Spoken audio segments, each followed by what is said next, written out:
Ayan, na-strainer ko na mga kapudi.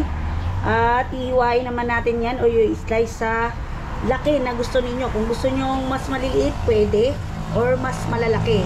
So, kailangan natin dyan ng ayan, maraming sibuyas. Maraming sining panigang. Siyempre, mga laurel. Ayan, maraming laurel. At ito, meron ako ditong stock ng star anise. At saka pamintang durog. Siyempre yung Batangas ko style yan. Puro po yan, mga buo po yan. Ngayon dinurog ko lang po sa blender. Yan. Tapos kailangan natin dyan ay sukang paumbong. At optional beef cubes. At saka bechin kung gusto niyo. Or asin at patis lang. Ayan lang po ang kailangan natin. Ayan na po ang ating maraming sibuyas. So 3 malalaking sibuyas. 1 buong bawang, ayan ay pamintang durog, laurel at maraming star anise, ayan. So ready na ako na i-slice yung ating mga laman loob. So eto na siya. Muna ko muna i-slice syempre yung mga sibuyas bawang para bago magkatay sa ating sangkalan o magkaroon ng messy dahil syempre ito ay sariwa o mga laman loob. Unahin muna natin yung mga sibuyas bawang or marami naman tayong sangkalan. Eh di iba yung sangkalan natin sa sibuyas bawang at saka sa karne. So yun naman po yung standard. Yan, iba rin po yung sa isda. So na-slice ko na po mga kapudi yung ating mga laman loob. Lalagyan natin siya ng kanyang pinagpakuluan. So hindi na po ito sa pressure cooker. So yung sabaw na pinagpakuluan ay galing sa pressure cooker. Kasi nandiyan po yung lasa ng ating laman loob. At malinis naman po yan dahil tinanggal na natin yung mga namuong sebo. So dadagdagan natin yan ng 2 basong tubig, pakukuluan pa natin. Tapos para lumasa na yung ating mga sangkap. At ihahalo ko naman yung dugo. So mauna muna yung dugo bago yung suka. Ayan. Kasi po minsan naiiba yung kulay ng dugo pag nauuna yung suka na inilagay natin.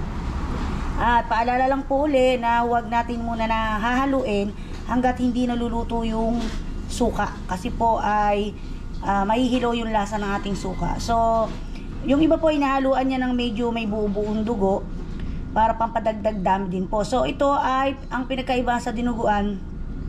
Mas malabnaw po siya at saka hindi po siya ginisa. Kulo lang po talaga siya. So, ayan. Pero nasa inyo pa rin po kung ano yung paraan nyo ng pagluluto. Ayan mga kapudi, pasintabi po sa mga hindi kumakain ng may dugo. At nilagay ko na yung dugo, tapos slow fire para hindi mabigla ng kulo yung ating dugo na hindi magbubuo. At dapat po yan ay malabnaw, hindi siya malapot. Masarap yan, sausawan, sasawsaw dyan yung putong puti. Yan po talaga ay dito po originated sa Bulacan, Baliwag, ang Sir Kelly. Yan. Tanda-tanda ko po, nang bumili po ako nito ay nasarapan ako at ayan, inalam ko kung paano yung siya lutuin at ayan, tinuruan ako ni nanay hanggang sa nilevel up po yung lasa. So, ayan.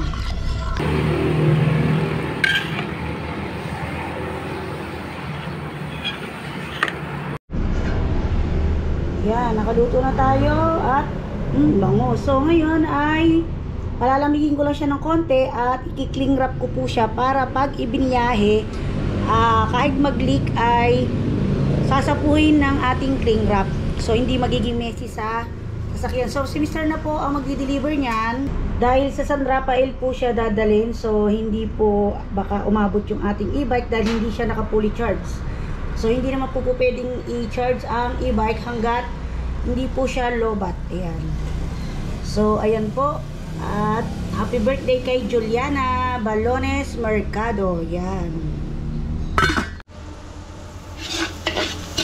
Ayan, good morning po mga kapudi. For today's video ay mayroon tayong pa-order na 5 kilong kaldaretang manok, rellenong bangus at pancit guisado. Ayan. So ito, ginigisa ko na yung maraming bawang at sibuyas dahil igigisa natin yung ating pang kaldaretang manok. Ayan, 5 kilo yung in-order ko. Ito na siya. Hinugasan ko munang mabuti at i-drain para pag ginisa po siya ay hindi po siya ganong magtubig. Ayan. Tapos ito na yung ating mga gulay, yung mga madaling maluto, pinagsama-sama ko na para sa ating pansit bihon gisado. Ayan, nilagay ko na yung ating 5 kilong manok at igigisa o isasampot siya natin mabuti. Pinurito ko na po ahead of time yung ating patatas at carrot. Ayan. So, medyo pag-browning ko lang po ito ng konti at lalagay na natin yung toyo, kalamansi at yung ating tomato sauce. So, mamaya pag medyo brown na yan, isasama ko sa gisa yung kalahati ng bell pepper. So, masarap yung kasalsa yung ating bell pepper ay nadudurog siya. Pagka gusto nyo ng may baseball table, ihaw nyo muna yung bell pepper bago i-slice. Yan po yung isang tip para smoky flavor. Yan, lalagyan ko siya ngayon ng asin. Lalagyan ko ng asin na maging malasa na yung ating karne ng manok. So yan, isang malaking rino ang ilalagay natin dyan. Tapos, siyempre, pag sinabing kaldereta, ay maanghang. Ito ba? So maglalagay tayo dyan ng siling maanghang. Lagyan na natin ng bell pepper at laurel. So, nilagyan ko rin niya ng 6 na siling maanghang. Ayan, ito po. Ito na lang pinakita kanina. At mag-finish lang tayo sa isa. Tapos, pwede na natin siyang lagyan ng konting toyo. Tansya lang kasi maalat na sa asin. At paminta. Pamintang durog. Batangas paminta. Yan. Pampasarap. So, dagdagan pa natin ng konti para dagdag anghang. After 10 minutes ng ating pagkakagisa sa toyo at iba pang sangkap ay lagyan na natin siya ng ayan, pwede dyan ang spaghetti sauce or tomato sauce kasi lalagyan natin siya ng kalamansi at konting suka. So po, yun po yung aking technique para makatipid kung meron kayo dyang stock ng spaghetti sauce. Ayan. Ayan. Paglagay natin ng tomato sauce or spaghetti sauce, haluin muna natin at saka natin siya lalagyan ng konting suka pag nahalo na natin. So, ayan, sabi nga ni Ma'am Violet, yung suka daw ay nakakatulong para hindi agad mapanis yung ating pagkain. Tingnan nyo ang mga paksiw or yung adobo. So, minsan po kasi pagka spaghetti sauce nilalagay ko, siyempre po medyo matamis yan. Bukod sa kalamansi, pwede tayo mag-add ng suka para mabalansi yung tamis, asin, mahang. At hanggat hindi pa lumalambot yung ating manok, hindi ko muna lalagay yung ating rino para yung lumambot yung ating manok. So ngayon, maglalagay na ako ng konting suka. Ayan. Tansya lang, konti lang. 1, 2, 3. Tapos, hinaan natin yung apoy at takpan po natin para tuluyan niyang ma-absorb yung mga flavor na ating inilagay. Yan. After 5 minutes na kumukulo siya, ayan, check natin. Pwede na tayong mag-add dyan ng gata para tuluyan lumambot yung ating manok kasama ang gata. At kasi, pag sa huli pa natin ilalagay yan, ay malalasog yung ating manok dahil madali lang naman po yan lumambot. So, ang nilagay ko sa 5 kilo ay 400 ml. Equal po niyan ay 2 buong kinudkud ng niyog at piniga. Ayan. So, simutin natin mabuti. At yan yung magpapadagdag ng bango sa ating kaldereta. So, ngayon, ilagay ko na yung gata. Ilalagay ko na yung remaining na bell pepper sa ating kaldereta. So, yung mga nauna medyo nalasog na yon, ngayon ay medyo mabubuo-buo pa.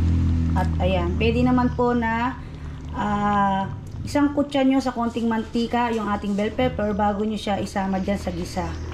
So, hahaluin po muna natin at takpan natin. Hayaan po natin siya uling kumulo sa loob ng 5 to 10 minutes. Saka natin dadagdag yung kalamansi at yung rino.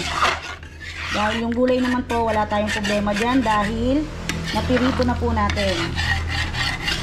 Yan. Pwede kayong maglagay ng button mushroom dyan kung gusto nyo, or yung shiitake mushroom. Mas masarap kasi para siyang laman. Pag yung shiitake mushroom kasi makunat-kunat po yan. Yan yung nagugustuhan ko ilagay sa sa curry. Yan. Kasi shiitake mushroom. So ayan, hayaan natin siyang kumulo sa mahinang apoy sa loob ng 5 to 10 minutes. Takpan lang natin. After 5 minutes, lalagyan natin siya ng kalamansi at ng rino. Ito ay 11 pieces ng kalamansi. Small and medium ang size. Ayan. Ayan yung pagpapasakto at balanse sa tamis, anghang at asim ng ating kaldereta at malinamnam dahil sa gata. So ilalagay naman natin ngayon yung rino. Yan, i-open nyo lang mabuti yung takip ng rino o yung lata para buo nating makuha yung ating rino. Tapos i-divide natin ngayon na ganyan. So huwag kayong mag-alala kung buo kasi habang hinahalo yan ay kakalat naman yung ating rino sa ating kalderetang manok. At pag sa tingin nyo na halo nyo na ay dagdag nyo na yung ating piniritong patatas at carrot. So tinikman ko na siya kanina, saktong-sakto yung balanse ng ating nilagay na timpla. At iniisip ko, sakto po kasi tamis, manamis-namis na maanghang, na okay yung asin niya. At magdadagdag tayo ng rino ay yung medyo madadagdagan pa yung medyo alat factor. So tama lang dahil nagdagdag tayo ng kalamansi. Yan, halo lang tayo ng paangat para mabuhaghag, para kumalat yung ating rino. At ngayon, pwede ko na idagdag yung ating patatas. Hindi ko na itatoppings kasi baka hilaw pa konti yung ating patatas nang medyo maluto pa siya. Yan, pampaganda lang naman yung ating toppings, pampaganang kumain. Yan. So, lagay na natin itong pinirito nating patatas at saka carrots. Ayan. Tapos, ibuhagag uli natin ng halo pa ganyan. Paangat.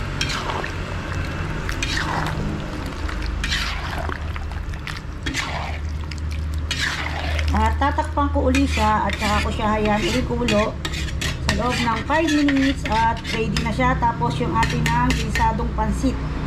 Yan. Call time ito, 1:00 po ng hapon. Ayan, sa talyase, isa tayo ng sibuyas bawang, igisa natin muna yung gulay. So, ilalagay natin yung atay balon-balunan at yung chicken breast. Kasama ko na yung ating buto ng breast kasi sayang naman. So, yun naman ay tatanggalin natin mamaya pagka sa presentable. Ihalo ko na yung kikiam. Kasi yun, hindi ko siya pinirito. Kasi po, kahit na ipirito natin ay nananariwa ulit dahil ihahalo naman natin sa gulay. So, isama na natin dyan sa gisa para yung flavor ng sesame oil ay humalo na sa ating laman loob at laman ng manok. So, yung ating kikiam ay kung naamoy nyo ay may flavor siya ng sesame oil. Okay lang maging mamantika yan kasi ihahalo naman natin yung ating matitirang mantika sa papagsikin. Kasi hawanin po natin yung mamaya. At sabi nung matatanda nung araw, at narinig ko rin yung araw sa mga cooking show, nung araw kasi gano'n madalang lang yung may cookbook at may mahal ka. So para daw po hindi madaling masira ay mas maraming mantika. Kaya lang ngayon kasi delikado na yung mantika natin bumabara na sa ating mga puto. So, bisa tayo, lagay na natin yung ating carrots, gulay, bigyan na natin yung atay. Ayan. Lagyan natin ng chicken cubes, isa lang. Tapos, bubulbara natin yun ng konting asin mamaya. Ayan, naglagay natin ng paminta, konting asin, dito na yung nakikita. Tapos, pag napasin mo medyo dry yung ating gulay, pwede kayong maglagay ng nagpakuluan ng mga manok kanina bago natin lagay sa gulay. Halo lang tayo ng halo. Pagbisa ng ating gulay, magbisa tayo ng sibuyas at celery, yung celery stalk. Ang celery na dahon ay sinama ko sa ginsang gulay. This time, nilakasan mo na yung apoy na mas matuloy matusta yung ating sibuyas, bawang at celery. At huwag na natin antayin mag-dark dahil papait. Buhusan na natin ng konting tubig na, ayan, yung pinaggilingan ko ng sibuyas, bawang, ay nilagyan ko ng konting tubig para mabanlawan pa yung ibang natitirang sibuyas, bawang, sayang kasi. Make sure lang na malinis yung ating atay balon-balunan. So, ang ginagawa ko doon pag pinakukulo ko siya ay kinakayas ko muna ng kutsilyo yung pinakamaduming part ng mga atay balon-balunan. Yung atay binubukod ko, yung balon-balunan yan. Tapos, lamasin natin sa asin bago pakuluan. Lagyan natin ng konting toyo, pampakulay. Tapos, chicken cubes at pamintang durog. Ayan, alalay lang sa pamintang durog, mayroon na yung ating gulay. Tapos, alalay sa asin or patis kasi mayroon ng asin yung ating pinagpakuluan ng mga manok. Kulong-kulo na yung ating sabaw na ginawa. Ilagay na natin yung 3 pack ng pancit bihon. So, equivalent ng kalahating kilo. So, ano napansin nyo, hindi ako nagbababad ng pancit sa tubig. Kasi po, isa po yun sa iniisip ko na dahilan na lalong mas mabilis mapanis ang pancit. Yan. Kasi pwede rin naman po lumambot yung ating pancit dito sa kumukulong sabaw. May timpla na. At sabi naman ng iba, ma-overcook. Depende naman po sa cooking process na gagawin ninyo. At ang masarap pa po dito ay hindi po siya yung nakakahirin. Ano po siya yung medyo madulas. Kasi parang may sabaw siya ng konti lang. So di po ba ganyan yung mga pancit alanganin. Pero hindi naman po siya ganun kasabaw. So ayan, titikman lang ninyo kung okay may panlasa at antay lang natin siyang lumambot at matuyo yung sabaw. Pero hindi siya yung tuyong-tuyo at ayan, ready na siya. So ipapak na lang natin siya sa aluminum tray kasama ng ating rellenong bangus. So may kasama to 5 rellenong bangus. So ayan, make sure lang na ipaibabaw natin yung nasa ilalim para pantay yung luto nila. So ayan. Ayan, ready na, wala na siyang sabaw at nagpack na tayo. At ito na po mga kapudi ang ating kalderetang manok. Ayan, sunod naman yung pancit ang ating isasalin. Ayan, naipack na po natin mga kapudi ay yung ating kalderetang manok. Ayan, lagyan ko yan ng takip. So ayan, siset na natin yung ating pancit.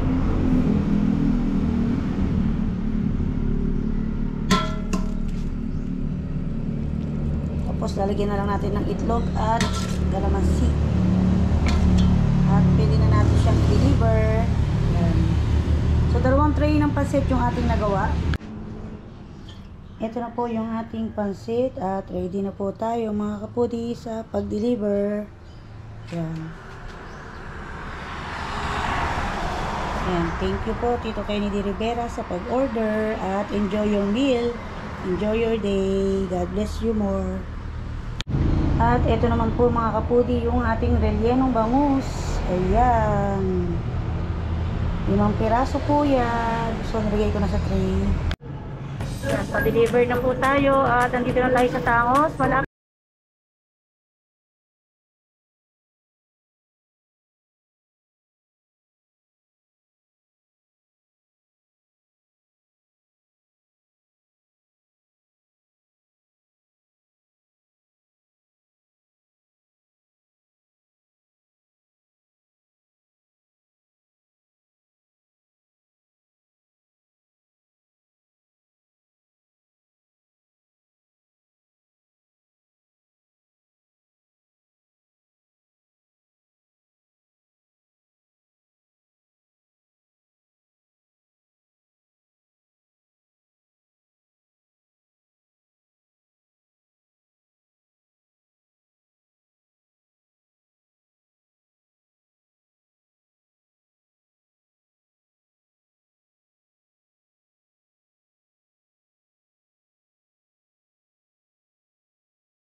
So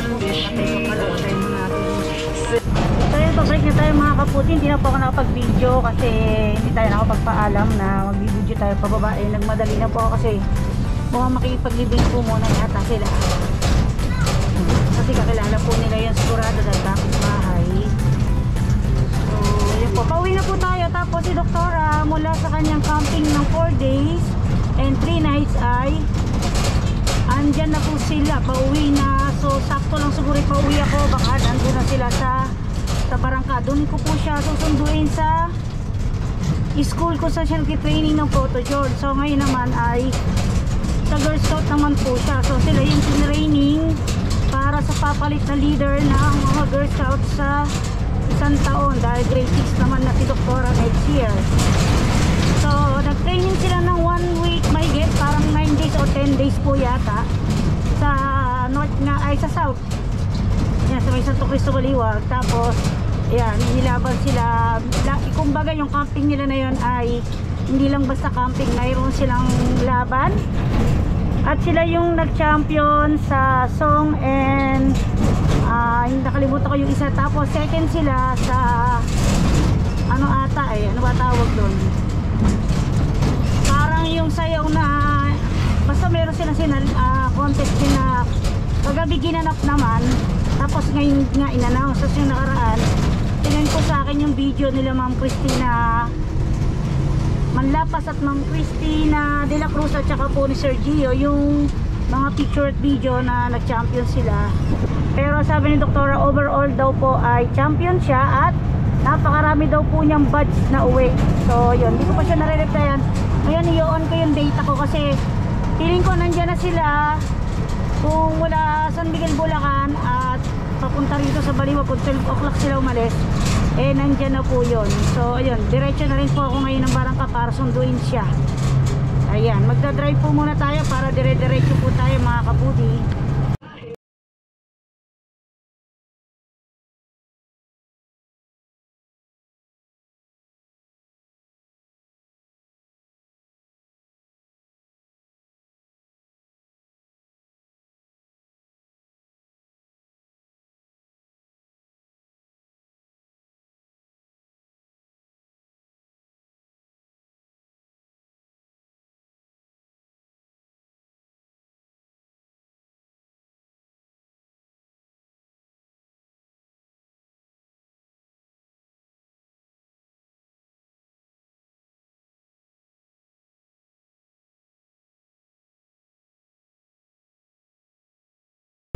Parang galing ka ng abroad ah.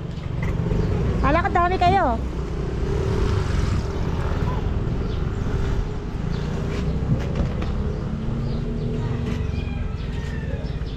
Kala ko marami kayo.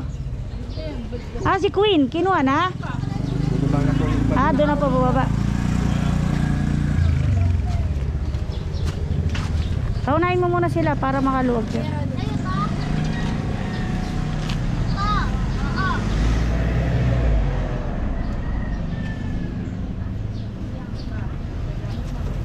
Yung bahay ayan, medyo natagal tayong nagantay kasi kumain pa po sila sa Jollibee. Ayan, marami siyang dala eh. Wala ka na dadalhin, yan na yan. Timba. wala. Nawala. Ha? Wala dun. Anong nawala? Timba. Wala dun. Timba. Dapat ilalagyan mo ng pangalan. Di mo lang nilagay ng pangalan. Hindi ko alam kung saan nalagay. Siguro ka tingnan mo muna, ba may naiwan. Ba't gano'n? Sigurado kayo lang na iwala mo.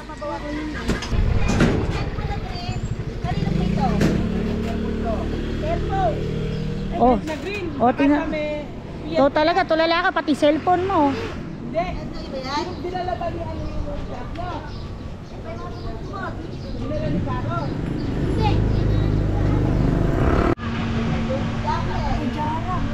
Daming sino ba, Jara? Kay Jara po yan.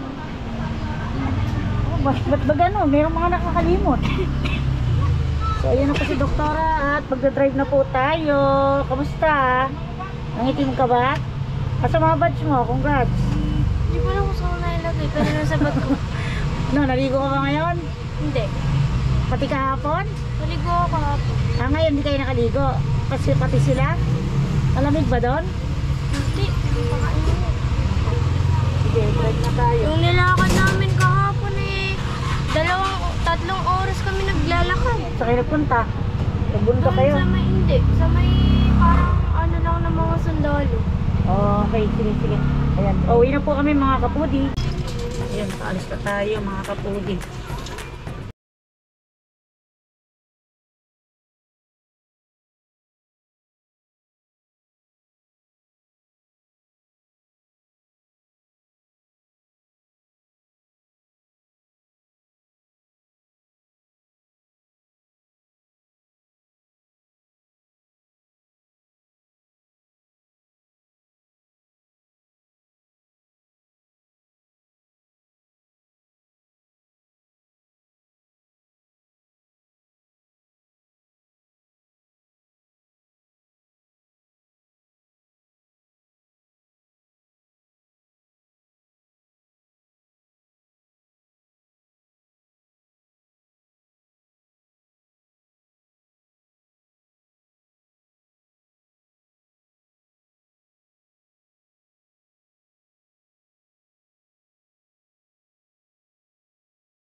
Bukas yung pa mararamdaman nyo sa masusunod na araw kasi hinto na yung gawain nyo.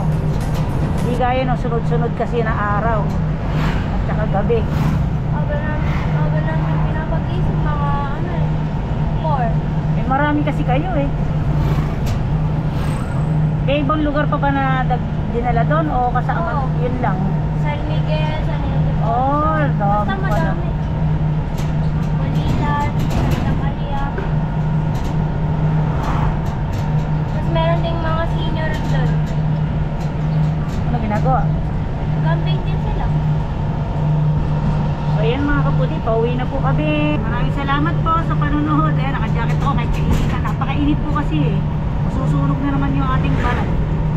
Ayan, thank you very much po sa inyong lahat.